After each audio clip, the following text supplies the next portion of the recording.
Hi, my dear students. So, how do you do? And I hope that all of you doing well and అందరూ busy అవుతున్నారని అనుకుంటున్నాను.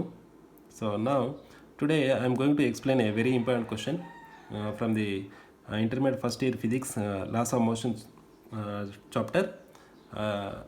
Loss of motion చాప్టర్లో ఈ question చాలా important, చాలాసార్లు అడగడం జరిగింది మనకి పబ్లిక్ ఎగ్జామినేషన్స్ పాయింట్ ఆఫ్ వ్యూలో. ద క్వశ్చన్ ఏంటిదంటే, mention the methods used to decrease friction. అంటే మెథడ్స్ ఏమేమి ఉన్నాయి అంటే ఈ ఫ్రిక్షన్ని తగ్గించుకోవడానికి మనకు ఉన్నటువంటి మెథడ్స్ని మెన్షన్ చేయమని చెప్పేసి చెప్తుండే ఇక్కడ క్వశ్చన్. ఓకేనా? సో ఆన్సర్ చూద్దాం ఇక్కడ. సో ఆన్సర్కి పోయే ముందు, so my name is Ravi Kalyankar and escript channel. నా ఛానల్ని సబ్స్క్రైబ్ చేయండి. సో ఇటువంటి వెరీ వెరీ ఇంపార్టెంట్ క్వశ్చన్స్ని మీకు ఈ ఛానల్ ద్వారా నేను అందించాలని అనుకుంటున్నాను. So subscribe my channel plus right. మనం ఇక్కడ టాపిక్ ఏంటిది? మెన్షన్. ఇక్కడ ఏంటిది? మెథడ్స్. సో మెథడ్స్ ఏమేమి ఉన్నాయి మనకి యాక్చువల్గా సో ఫ్రిక్షన్ని డిక్రీజ్ చేయడానికి?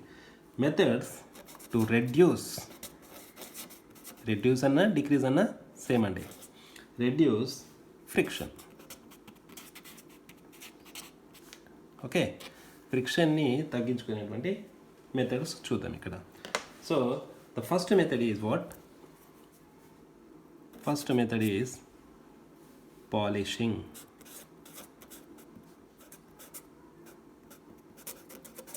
First method is polishing. So what is the polishing actually? So జనరల్గా చూడండి, మీరు మన ఇంట్లో పాలిష్ బండలు ఉంటాయి కదా, polish. What is the meaning of the polish అంటే జనరల్గా ఏం చేస్తాం అక్కడ, ఎంత స్మూత్ చేస్తూ ఉంటే, ఎంత పాలిష్ చేస్తే అంత స్మూత్ అవ్వడం అనేది జరుగుతూ ఉంటుంది. సో దాన్నే మనం పాలిష్ అంటాం. సో పాలిషింగ్లో ఏం జరుగుతుంది యాక్చువల్లీ అని అంటే, the polishing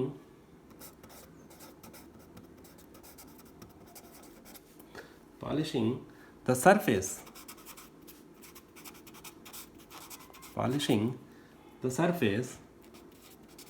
in contact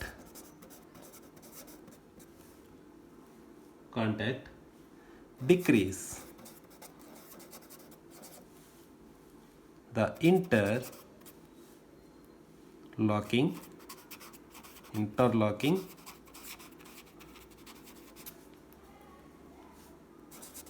and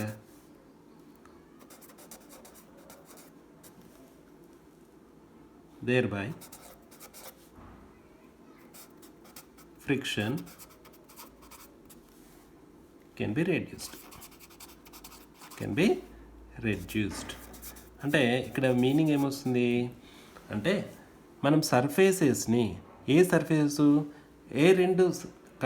మనం కాంటాక్ట్ అవుతున్నటువంటి సర్ఫేస్ని మనము పాలిష్ చేసినాం అనుకోండి, బాగా పాలిష్ చేస్తూ ఉంటే, అంటే రెండు రఫ్ సర్ఫేస్ని అనుకోండి.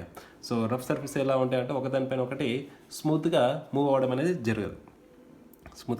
జరగదు. సో ఆ రెండు సర్ఫేసెస్ని ఏవైతే కాంటాక్ట్ అవుతున్న సర్ఫేసెస్ని మనం ఏం చేస్తున్నామంటే బాగా పాలిష్ చేసినాం అనుకోండి, అప్పుడు ఏమవుతున్నాయి? స్మూత్గా మూవ్ అవ్వడం అనేది జరుగుతుంది. ఏమవుతుంది అంటే ఆ స్మూత్ పాలిషింగ్ అనేది ఏం చేస్తుందంటే ఆ రెండు సర్ఫేస్ మధ్యలో ఉన్నటువంటి ఇంటర్లాకింగ్ అనేది, ఓకేనా, ఇంటర్లాకింగ్ అనేది అంటే రఫ్ సర్ఫేస్ వల్ల ఏమవుతుంది, ఒక సర్ఫేస్ ఇంకో సర్ఫేస్ పైన లాక్ అవుతుంది అన్నట్టు. సో ఆ లాకింగ్ అనేది మనకి ఏం చేస్తుంది? తగ్గించేస్తుంది. ఓకేనా? ఏం చేస్తుంది? డిక్రీజ్ అవుతుంది. దేనివల్ల అవుతుంది అంటే పాలిష్ చేయడం వల్ల డిక్రీజ్ అవుతుంది.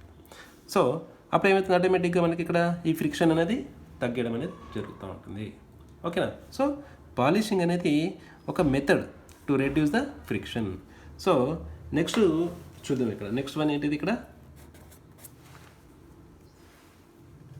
Ball bearings. సెకండ్ వన్ ఏంటిది? బాల్ బేరింగ్స్ కూడా వాడుతూ ఉంటాం.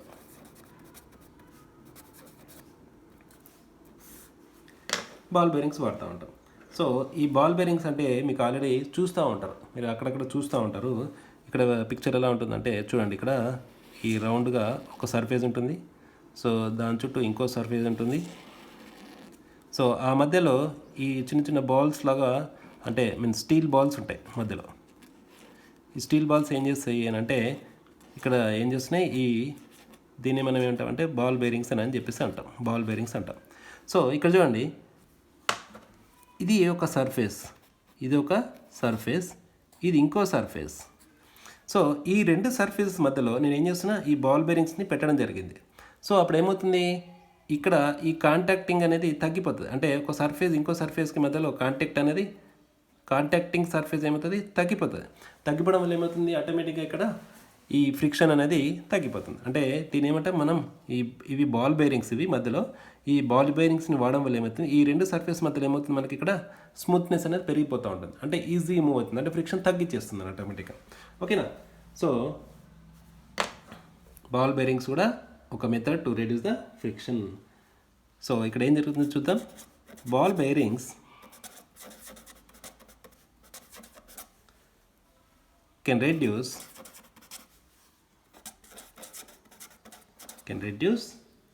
the friction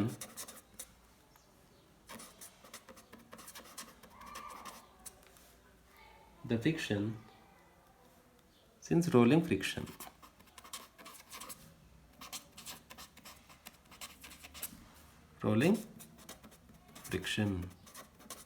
మీకు ఆల్రెడీ తెలుసు అనుకుంటా రోలింగ్ ఫ్రిక్షన్ అంటే ఏంటిది అనేది. సో ఏదైనా ఆబ్జెక్ట్ రోల్ చేస్తూ ఉన్నప్పుడు సో ఫ్రిక్షన్ అనేది తక్కువగా ఉంటుంది, less than the sliding friction.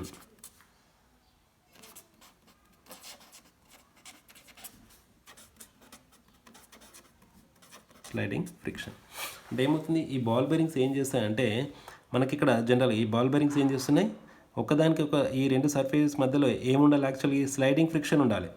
కానీ ఏం చేస్తుంది, ఇక్కడ ఈ బాల్ బేరింగ్స్ పెట్టడం వల్ల ఏమవుతుంది, ఇది రోలింగ్ ఫ్రిక్షన్కి కన్వర్ట్ అయిపోతుంది. సో ఇక్కడ ఏం చేస్తున్నాం, రెండు సర్ఫేస్ మధ్యలో ఉన్నటువంటి స్లైడింగ్ ఫ్రిక్షన్ని ఈ బాల్ బేరింగ్స్ ఇంట్రడ్యూస్ చేయడం వల్ల ఏమవుతుంది, అక్కడ రోలింగ్ ఫ్రిక్షన్కి మారుతుంది. జనరల్గా ఏంటంటే స్లైడింగ్ ఫ్రిక్షన్ అనేది రోలింగ్ ఫ్రిక్షన్ కంటే ఎక్కువగా ఉంటుంది.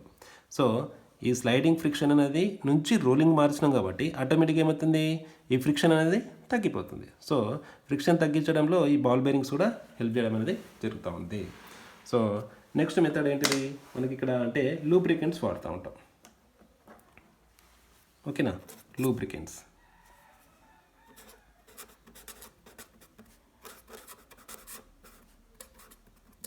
థర్డ్ వన్ ఏంటిది, లూబ్రికెంట్స్. సో లూబ్రికెంట్స్ అంటే ఏమీ లేదు, lubricants like grease, lubricant like grease. ఓకేనా, గ్రీస్ ఏం చేస్తాము, జనరల్గా మీరు అక్కడక్కడ చూస్తూ ఉంటారు, అంటే షట్టర్స్ని తీయడం దగ్గర, డోర్స్లో, లేకుంటే మనకి అక్కడక్కడ సైకిల్స్లో ఏం చేస్తారు అని అంటే సైకిల్ చైన్లకు కానీ, ఓకేనా, అక్కడ నుండి బాల్ బేరింగ్స్ మధ్యలో కానీ. సో అక్కడ ఏం చేస్తాం, ఇక్కడ ఈ లూబ్రికెంట్ లైక్ అంటే గ్రీస్ పూస్తూ ఉంటారు. ఓకేనా, గ్రీస్ పూయడం వల్ల ఏమవుతుందంటే అక్కడ ఏమవుతుంది, ఆ ఇర్రెగ్యులరిటీస్ ఉన్నటువంటి, ఓకేనా, అక్కడ ఉన్నటువంటి అంటే ఏం చేస్తుంది, లైక్ గ్రీస్ ఏం చేస్తారు, ఎక్కడ ఫిల్ చేస్తారు, ఇర్రెగ్యులరిటీస్ ఏమవుతుంది, ఫిల్ చేస్తుంది. ఇర్రెగ్యులరిటీస్ ఉన్నది ఏం చేస్తుంది, ఫిల్ చేస్తుంది, ఏంది, గ్రీస్ అనేది. సో అప్పుడు ఏమవుతుంది, irregularities between these surfaces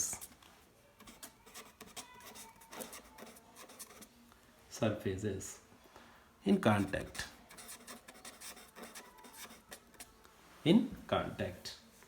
so ఇక్కడ ఏమవుతుంది, ఈ లూబ్రికెంట్స్ ఏం చేస్తాయి అంటే లైక్ గ్రీజ్ ఏం చేస్తాయి అంటే ఫిల్ చేస్తున్నాడు. ఏంటిది, ఇర్రెగ్యులర్ షేప్స్ ఉన్నటువంటి ఆ మధ్యలో ఏదైతే స్పేసెస్ ఉంటాయో, ఒకదాని ఆబ్జెక్ట్ మధ్యలో ఇంకో ఆబ్జెక్ట్ మధ్యలో ఇర్రెగ్యులరిటీస్ అంటే రఫ్ సర్ఫేసెస్ కానీ, సో ఏదైనా గ్యాప్స్ ఉంటాయి కానీ, సో దాని ఏం చేస్తుంది, ఈ గ్రీజ్ అనేది దాన్ని ఫిల్ చేస్తుంది. ఫిల్ చేయడం వల్ల ఏమవుతుంది, ఒకదానికి మధ్యలో ఒకదాని ఏమవుతుందంటే ఆ కాంటాక్ట్ ఏమవుతుంది, స్మూత్ అయిపోతూ ఉంటుంది.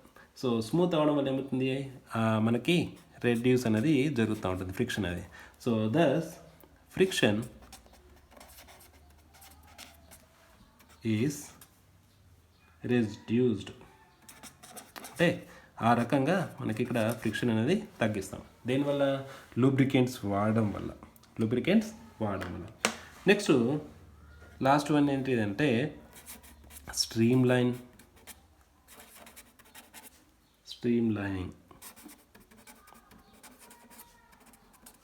స్ట్రీమ్ లైన్ అంటే మీరు చూడండి, ఇప్పుడు ఏరోప్లేన్స్ ఉన్నాయి అనుకోండి. సో ఏరోప్లేన్స్కి షేప్స్ కానీ రాకెట్ షేప్స్ కానీ ఎలా ఉంటాయి, ఇట్లా షార్ప్గా ఉంటాయి. ఓకేనా. సో బర్డ్ యొక్క బీక్ ఎట్లా ఉంటుంది, ముక్కు కూడా ఇలా షార్ప్గా ఉంటుంది. అలా ఉంటేనే అవి ఫ్లై చేయడానికి, ఎక్కువ దూరం ఫ్లై చేయడానికి ఛాన్సెస్ ఉంటాయి. సో ఇటువంటి షేప్ని మనం ఏమంటాం అంటే స్ట్రీమ్ లైన్ అంటాం. దీన్ని మనము స్ట్రీమ్ లైనింగ్ షేప్ అని అంటాం. సో ఇది ఎక్కడెక్కడ ఉంటుంది అంటే ఏరోప్లేన్స్లో, రాకెట్స్లో, జెట్ ప్లేన్స్లో అండ్ బర్డ్స్కి. ఓకేనా, బర్డ్స్కి. సో ఈ స్ట్రీమ్ లైన్ షేప్లో ఉంటుంది అన్నమాట.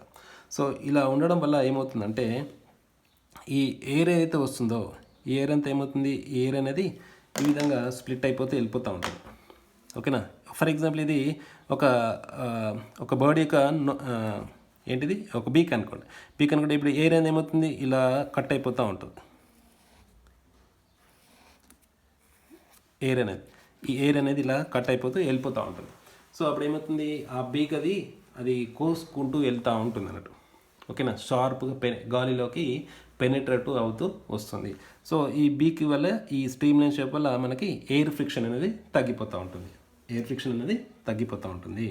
సో ఇక్కడ streamlining shape is a very important. So జనరల్గా ఎక్కడ వాడుతున్నానంటే ఆటోమొబైల్స్లో వాడతారు. ఆటోమొబైల్స్ అండ్ ఏరోప్లేన్స్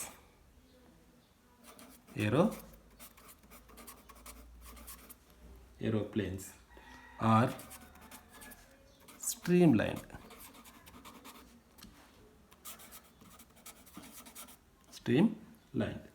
ఎందుకు, to reduce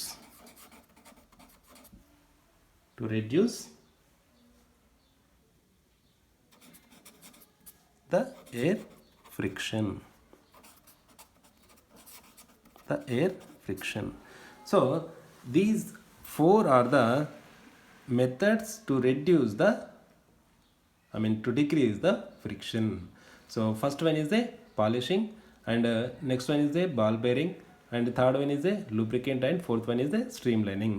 So this is very important question for the public examination 4 marks bit. చాలా ఇంపార్టెంట్ క్వశ్చన్ ఇది.